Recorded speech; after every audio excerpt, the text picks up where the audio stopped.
Let me ask you about another macroeconomic effect of the war and responses to it.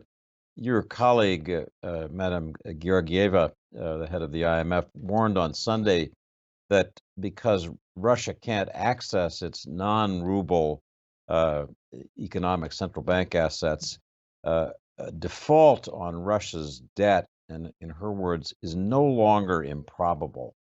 I want to ask you if you share that assessment, and if so, what you and your colleagues think is the risk of contagion in financial markets as a Russian default begins to ripple outwards and affect others.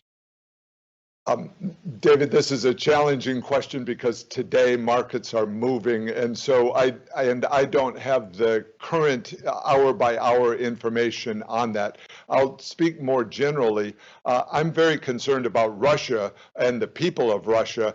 They've embarked on a war, and it's creating havoc in the world and killing a lot of people in Ukraine. And so that itself is a true crisis.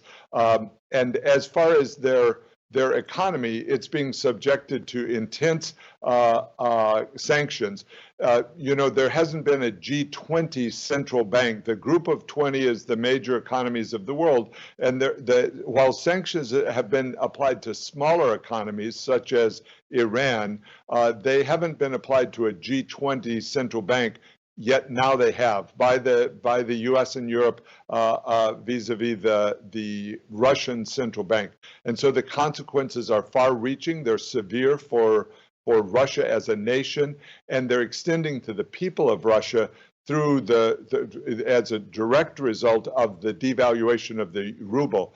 One of the notable parts of communism, and particularly Soviet communism, was the utter failure to be able to have actual money. The money that people could trade and use. The ruble had a black market, and people had to survive through a bad economic system.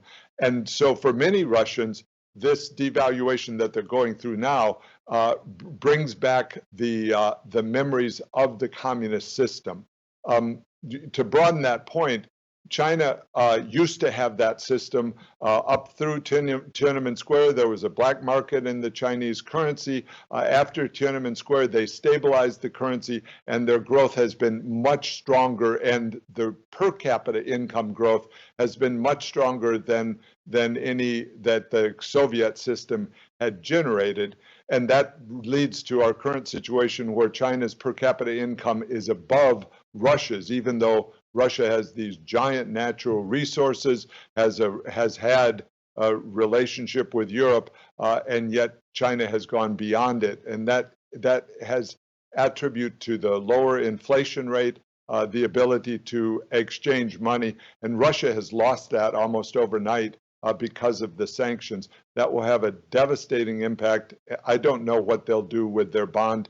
They have a huge external debt, and they'll have to decide what to do with that. They have the money blocked in central banks. How they'll use that, I don't know.